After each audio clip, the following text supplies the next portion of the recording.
دینیات سوم سبق نمبر 6 تقلید کیا ہے؟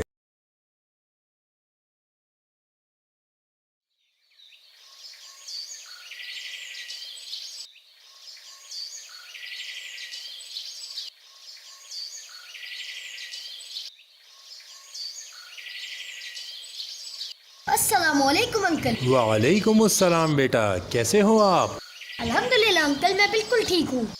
آپ دونوں کی پڑھائی کیسی چل رہی ہے؟ ابو اللہ کا شکر ہے صحیح چل رہی ہے، بس آج ہم یہ چاہ رہے تھے کہ آپ سے ایک سبق تھوڑا سا سمجھ لیں تاکہ کل کلاس میں وہ ہمیں اچھی طرح سمجھ میں آ جائے۔ ہاں تو بچوں بتاؤ، آپ لوگوں کو کون سا سبق سمجھنا ہے؟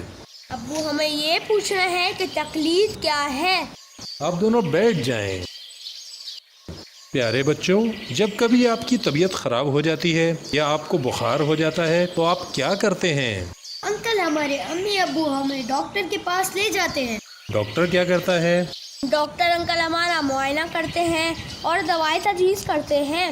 ہم میڈیکل سے وہ دوا لاتے ہیں، دوائی کھا کر ہماری طبیعت ٹھیک ہو جاتی ہے۔ کیا آپ جانتے ہیں کہ دوائی میں کیا ہوتا ہے جو آپ کی طبیعت کو ٹھیک کر دیتا ہے؟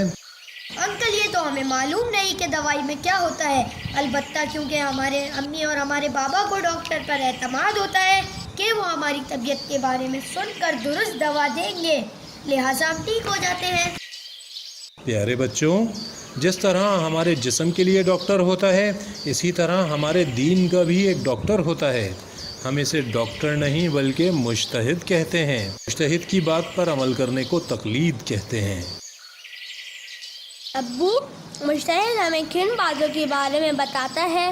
مجتہد ہمیں بتاتا ہے کہ ہمیں دین کے احکام پر کیسے عمل کرنا چاہیے، یعنی نماز کیسے پڑھنی چاہیے، نماز پڑھنے کا طریقہ کیا ہے، نماز کن چیزوں سے باطل ہوتی ہے، روزہ کن چیزوں سے ٹوٹتا ہے، وضو کا طریقہ کیا ہے، بڑوں کا احترام کیسے کرنا چاہیے، کھانا کیسے کھانا چاہیے، پانی کیسے پینا چاہیے وغیرہ، یعنی ہر چیز کے بارے میں مجتہد کی بات ماننی چاہیے۔ انکل اس کا مطلب تو یہ ہوا کہ مجتہد کے حکم پر عمل کرنے کو تقلید کہتے ہیں، لیکن انکل کیا تقلید کرنا ضروری ہے؟ بیٹا تقلید ہر مسلمان مرد و عورت پر واجب ہے۔ ابو ولی فقیہ کسے کہتے ہیں؟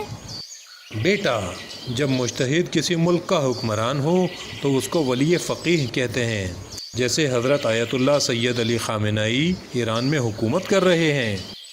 انکل آپ کا بہت شکریہ، ہمیں یہ سبق اچھی طرح سمجھ میں آ گیا۔ اب ہم کلاس میں سر کے سوالوں کا بہتر طور پر جواب دے سکیں گے۔ شکریہ ابو۔